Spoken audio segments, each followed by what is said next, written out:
Assalamualaikum warahmatullahi wabarakatuh dan salam sejahtera. Yang berusaha Puan Hajah Suzana binti Abdul Latif, Guru Besar SK Puchong Utama 2.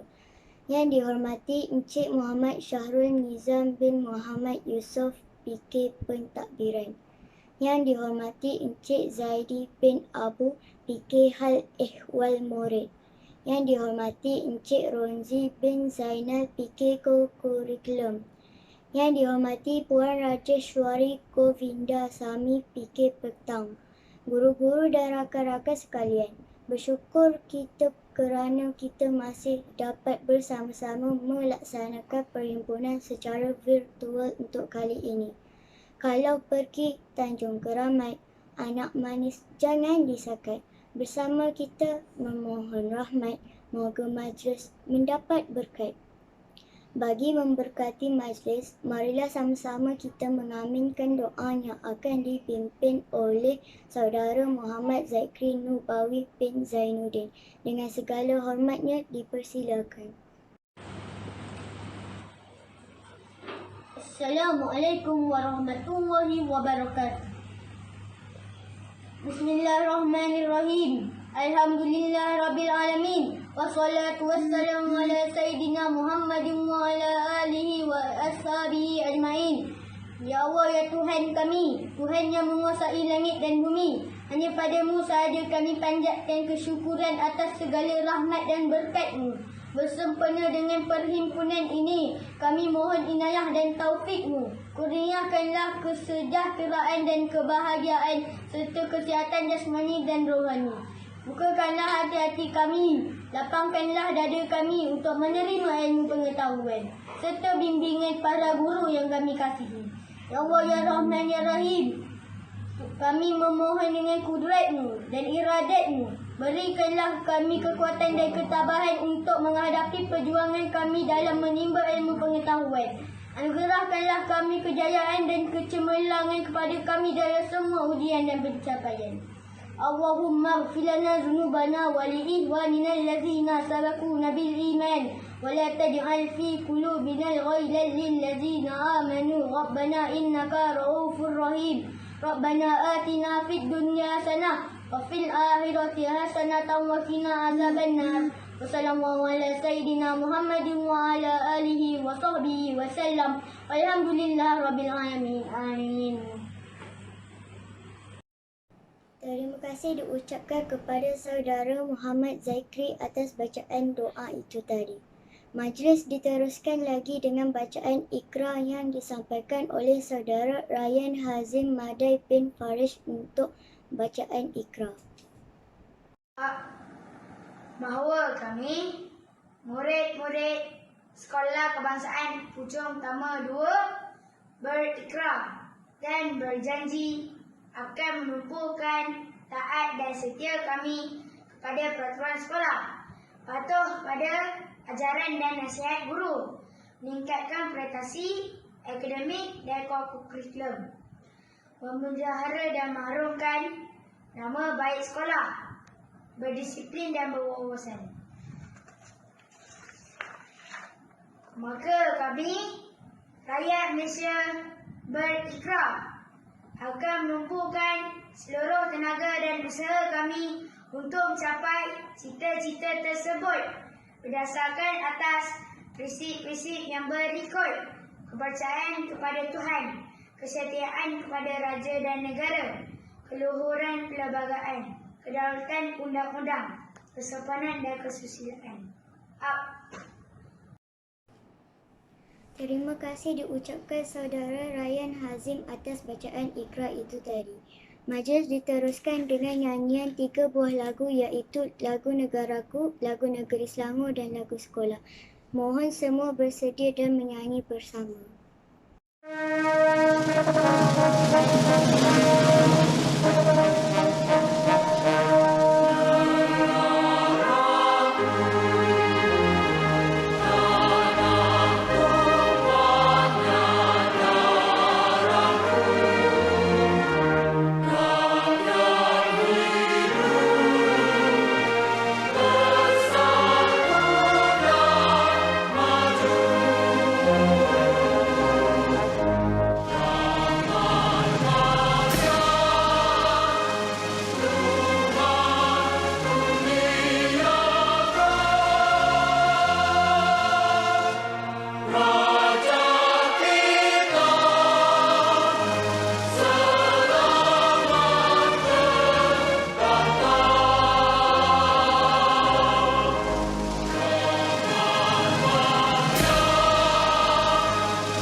Dipersilakan Ustazah Zariati binti Haji Sakimun selaku guru bertugas pada minggu ini untuk memberikan ucapan.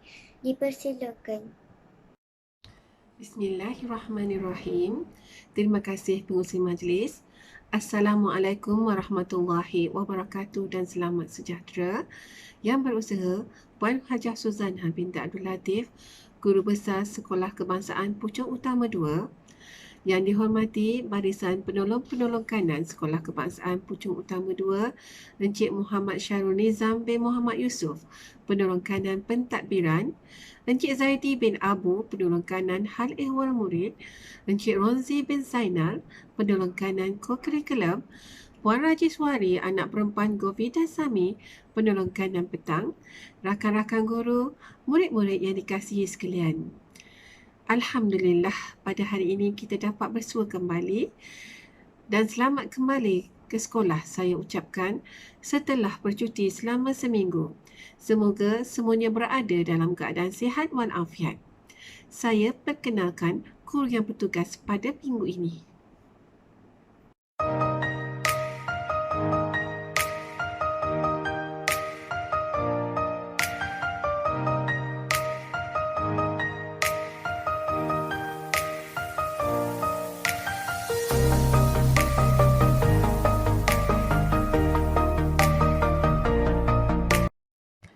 Tema perhimpunan pada minggu ini ialah malu melakukan perkara negatif.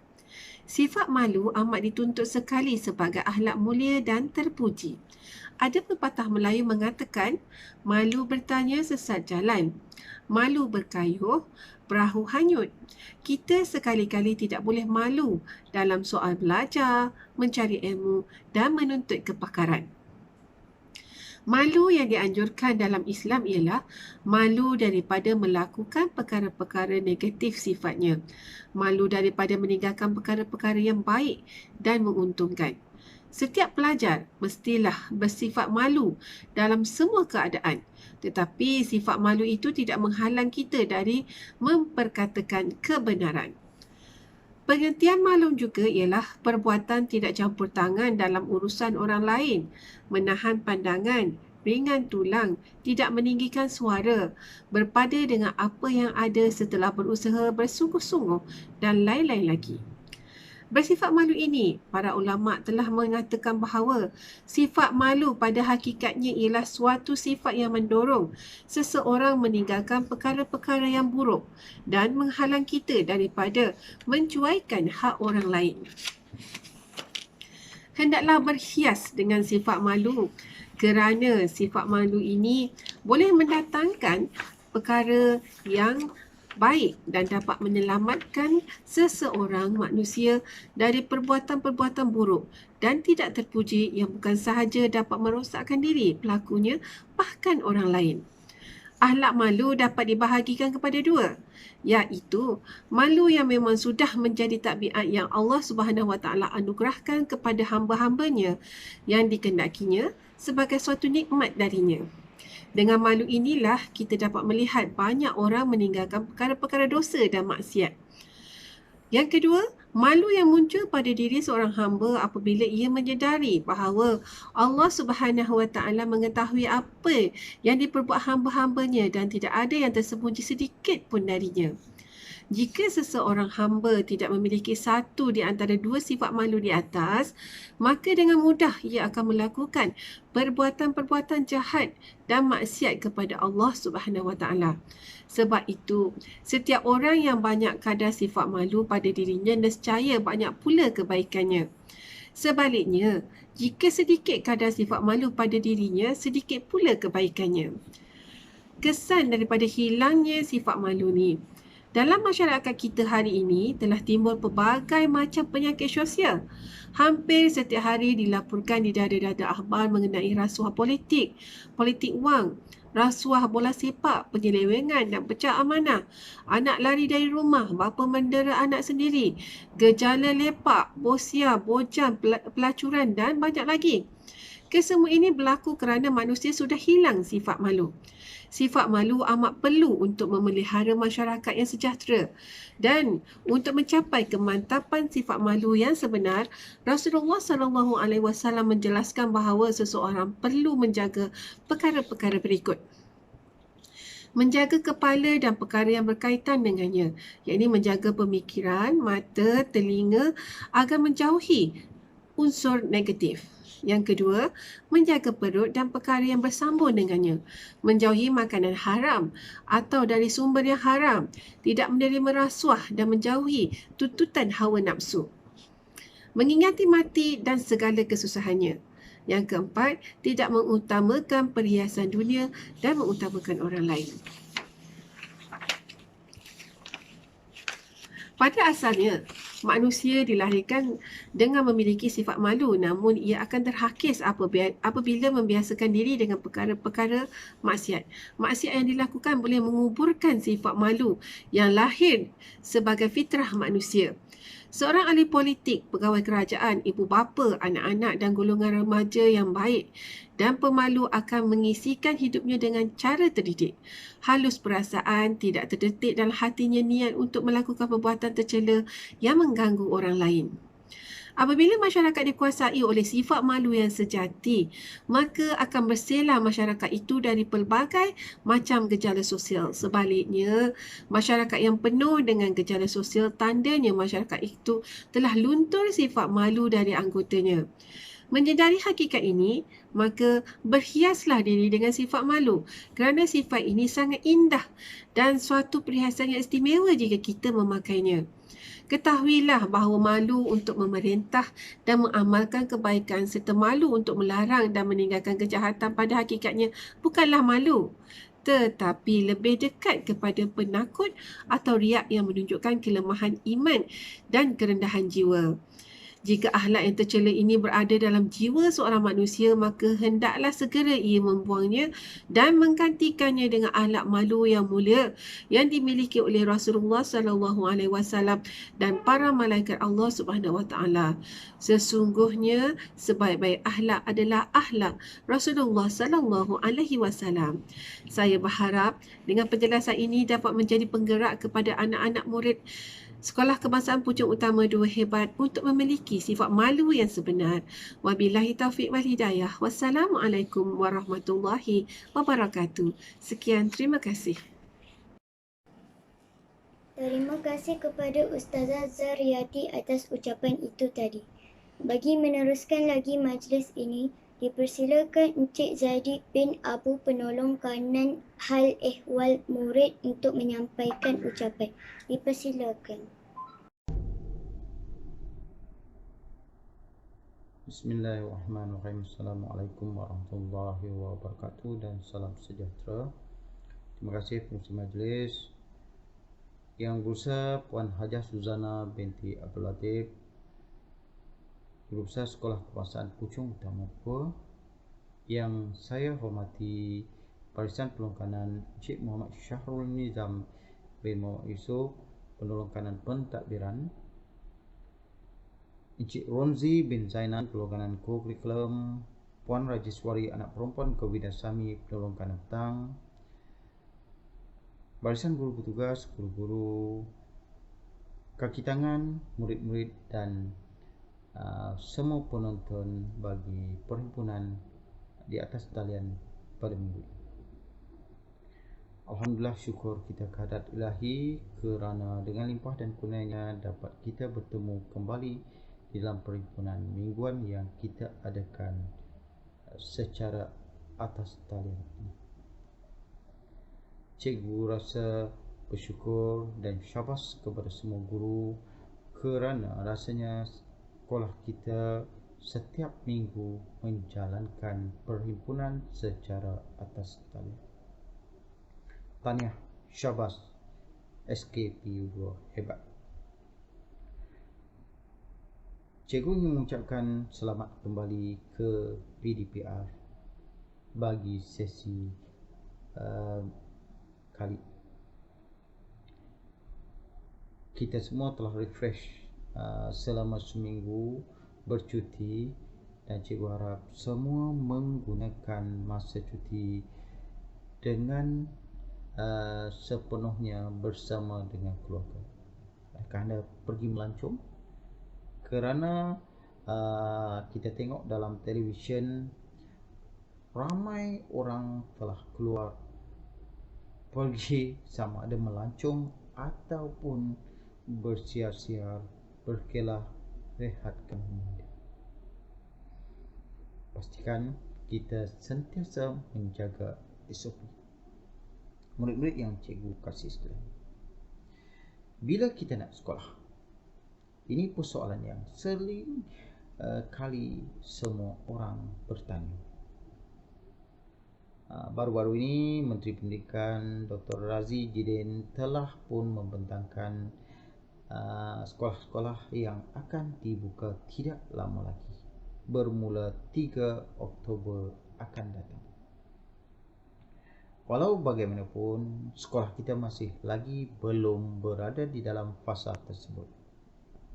Untuk makluman, Selangor masih lagi sehingga hari ini berada dalam fasa 2. Jika kita masuk ke fasa 3, bermaksud prasekolah akan dibuka. Apabila masuk ke fasa 4, barulah murid-murid tahun 1 hingga tahun 6 akan datang ke sekolah. Itu mengikut pengumuman yang dibuat oleh Menteri Pendidikan buat masa sekarang.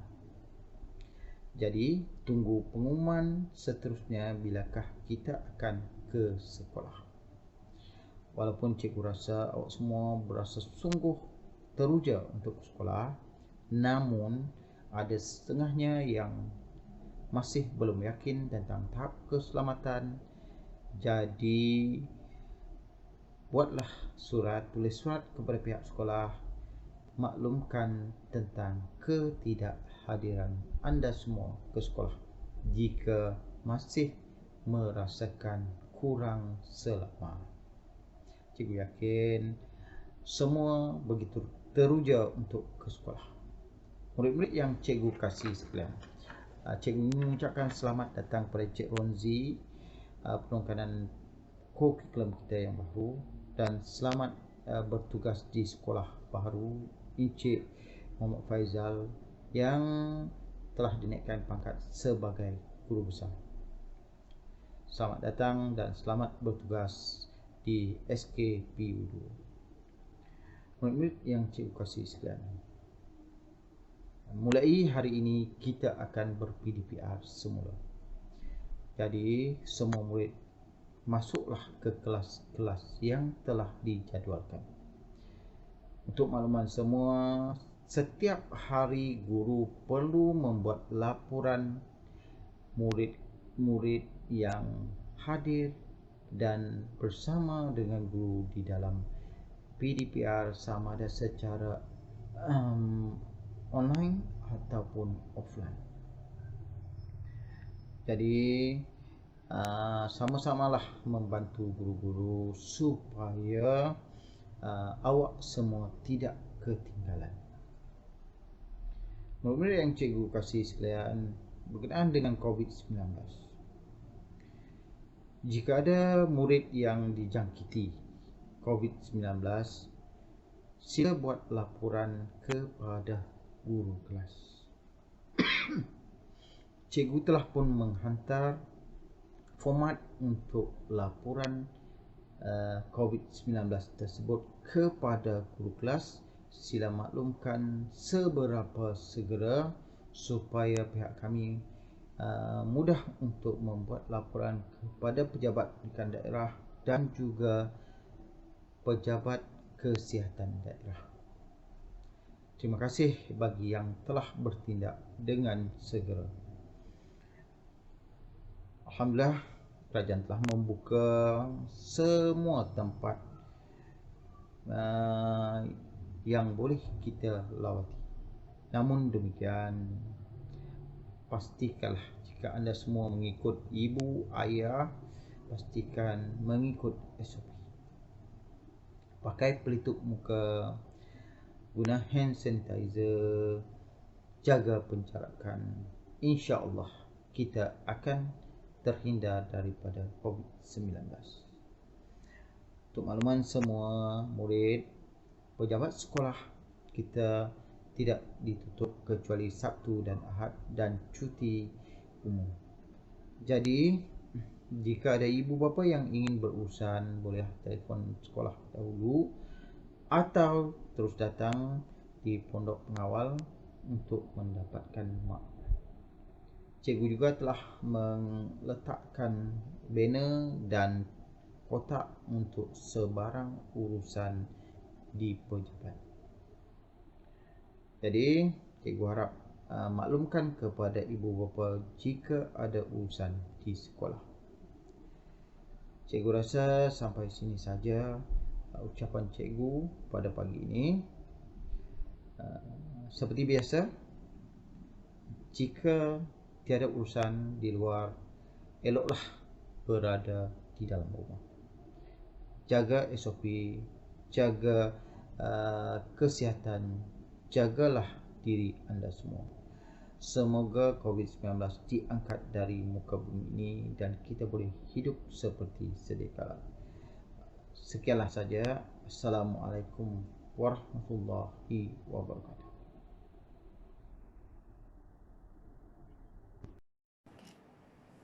Terima kasih kepada Encik Zaidi atas ucapan itu tadi. Dengan berakhirnya ucapan itu tadi, maka berakhirlah perhimpunan kita pada hari ini. Pak Cik Wan menjahit kopiah, kopiah dijahit baldunya utuh. Wabillahi taufiq wal hidayah. Wassalamualaikum warahmatullahi wabarakatuh. Sekian, terima kasih.